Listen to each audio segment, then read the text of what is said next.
Shalom saudaraku yang dikasihi dan diberkati oleh Tuhan. Apa kabar semuanya? Tentu dalam keadaan sukacita yang daripada Tuhan. Sehat dan luar biasa.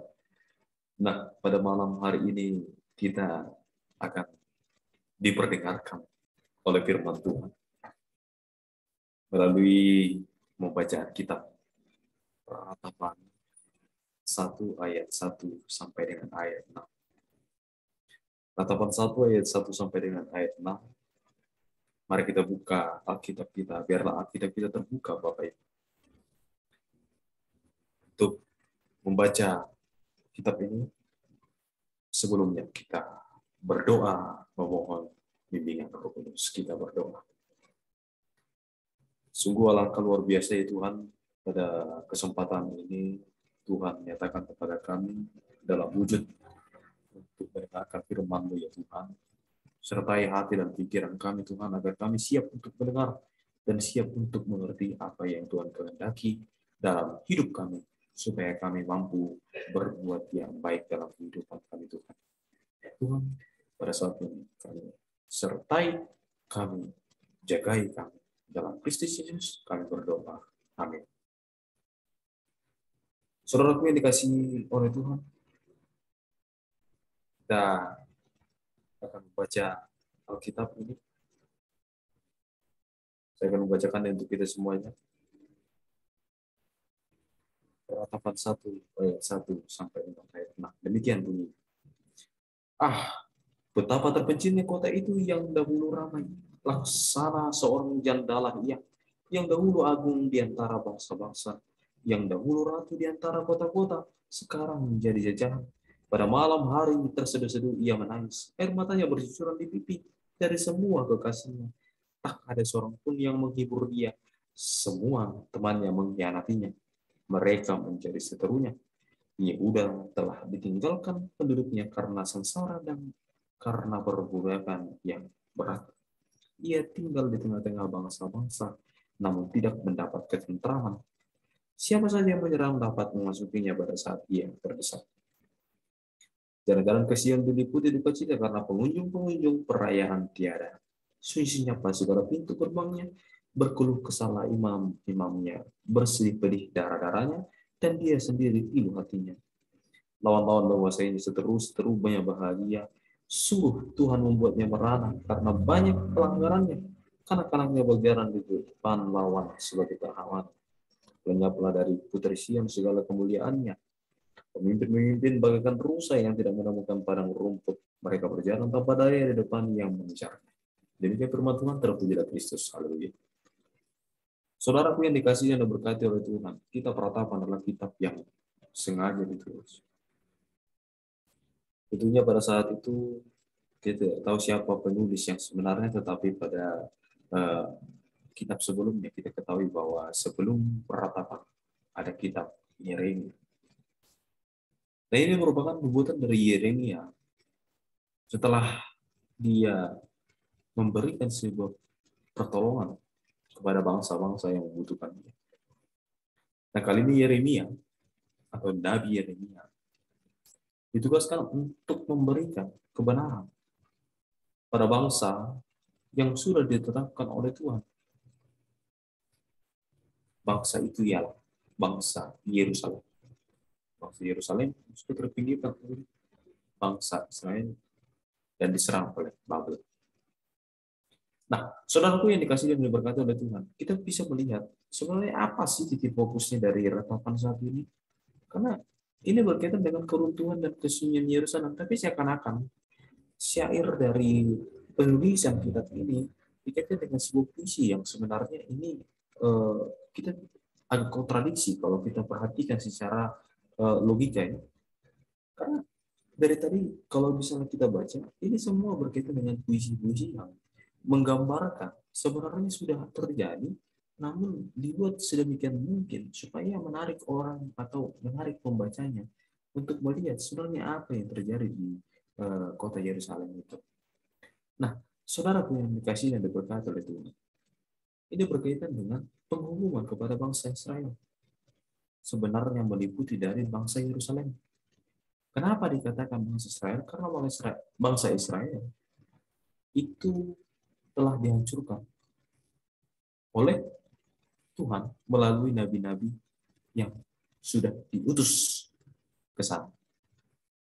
Memang alhasil Israel menjadi bertobat.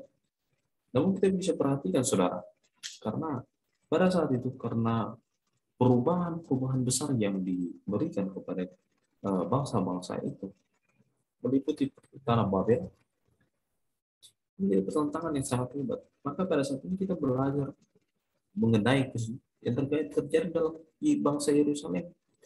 Maka daripada itu kita akan melihat sebenarnya apa sih yang membuat bangsa Yerusalem ini menjadi runtuh. Sehingga dalam keruntuhan ini disebut sebagai hukuman kepada mereka. Nah, saudaraku yang dikasihi dan diberkati oleh Tuhan, pernah nggak kita lihat orang yang dalam tanda kutip sudah bekerja, namun di PHK?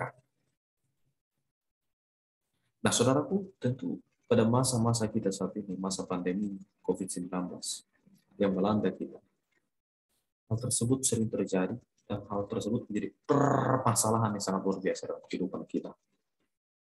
Kenapa saya katakan begitu? Karena itu realita dari kehidupan kita. Ketika dia bekerja, tiba-tiba di PHK. Saudara, hal tersebut, kalau kita bisa logikakan, kenapa saya buat seperti itu? Saya berikan contoh seperti itu, supaya kita dapat memahami sedikit. Oh, Yerusalem adalah sebuah kota yang sebenarnya sudah diikrarkan bahwa mereka adalah kota yang dikuduskan oleh Tuhan. Namun satu hal, mereka tidak menggunakan hal tersebut dengan baik, sehingga mereka berusaha untuk mencoba melenceng dari hal-hal yang sudah ditekankan.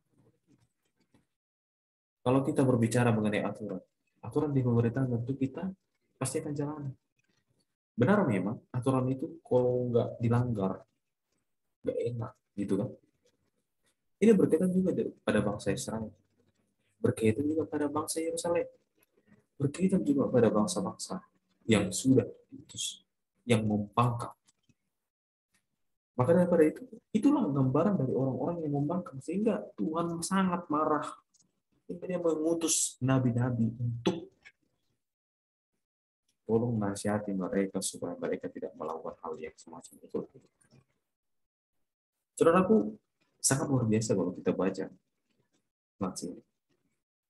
Saya sendiri, saya berpikir, ternyata ini peratap dulu, membuat ini, mereka sudah terlalu pintar, karena sesuai dengan syair-syair penulisan ini, sangat luar biasa maknanya. Seolah-olah saya akan gitu. Jadi kita berbicara mengenai keruntuhan dari bangsa Yerusalem. Kita berbicara, tapi sambil berpuisi gitu. Karena mereka udah hancur ya. Mas sepatu berpuisi kan gitu. Ada hal yang sangat menarik memang. Tapi ini yang perlu kita bahas, saudara. Kenapa dikatakan bahwa laksana seorang janda lah ia? Pada ayat yang pertama. Jadi bangsa Yerusalem ini seperti janda. Tidak tahu ngapa-ngapain. Bagaimana lagi seorang janda kalau tidak ada suami? Bahaya ya. Mau berbuat apa tidak bisa, apa semua tidak bisa. Nah itu yang dirasakan oleh bangsa Yerusalem. Maka daripada itu, Tuhan mengatakan, inilah penghukuman untuk kalian, supaya kalian bisa bertobat. Kalau aku buat kayak gitu, kalian nggak akan bertobat. Gambaran-gambaran yang semacam ini yang sering terjadi dalam kehidupan kita, saudara. Perkembangan dari orang-orang yang belajar untuk memahami ternyata kehidupan ini sangat penting. Dari keruntuhan menjadi kesuksesan. Karena tidak ada yang pernah dari kesuksesan terus, tidak ada jalannya. Pasti akan pernah runtuh. Kalau kita sedang di atas saat ini, kita berharap bahwa kita sedang di atas, kita tidak akan bisa berada di bawah. Mungkin saja besok kita sudah di bawah. Mungkin saja kita masih tetap di atas terus. Nah, saudara gue, saya maksudkan, orang-orang yang semacam itu tidak diinginkan oleh Tuhan. Karena mereka betul-betul tidak memahami apa makna daripada itu. Sebenarnya mereka adalah umat yang sudah dipilih oleh Tuhan, tetapi mereka membangkang. Anak manja contohnya. Kalau anak manja, kalau misalnya sering sekali membangkang ya gitu ya. Nah ini mereka termasuk orang yang sangat dimanjakan oleh Tuhan. Tetapi pada saat itu mereka melakukan kesalahan sehingga mereka dihukum. Nah penghukuman itu sangat luar biasa maknanya buat mereka. Sehingga mereka mengatakan, kami bertobat. Kami akan melakukan segala atau seluruh aturan yang sudah Tuhan berikan kepada kami. Kami meminta maaf yang sebenarnya besar-besarnya ya Tuhan. Kami tahu kami salah dalam kehidupan. Kami ingin hidup baru dan tobat agar kami menjadi orang-orang yang benar, agar kami seturut dengan Tuhan, agar kami tidak tertindas lagi, agar kami tidak diruntuhkan lagi, agar kami betul-betul percaya dalam kehidupan. Itulah yang diinginkan oleh bangsa Israel, Yerusalem pada saat itu. Saudaraku, yang menjadi gambaran penting buat kita. Ketika kita sudah diberikan sesuatu yang baik dalam kehidupan ini, jangan pernah menganggap hal tersebut remeh atau menganggap hal tersebut kecil apapun itu. Mau sekecil apapun itu, mau sebesar apapun itu, lakukan saja. Tetapi yang harus kita perhatikan, perbuatan yang kita lakukan harus dengan keadaan baik, jangan dengan keadaan jahat. Karena itu bukanlah prinsip kita, bukanlah porsi kita, bukanlah hidup kita. Karena itu adalah perbuatan iblis yang mencoba untuk menipu kita. Saudaraku, inilah yang harus kita perhatikan. Kita harus memulai hidup kita untuk tobat dan hidup baru. Seperti kebutuhan dari bangsa Yerusalem itu, mereka bertobat. Mereka meratap kesedihan, kehancuran yang diberikan oleh Tuhan. Khusus bagi orang-orang yang membangkang, yang tidak melakukan hal-hal yang sudah diperintahkan oleh Tuhan. Kiranya firman Tuhan dapat bermanfaat bagi kita semuanya. Shalom, Tuhan Yesus memberkati.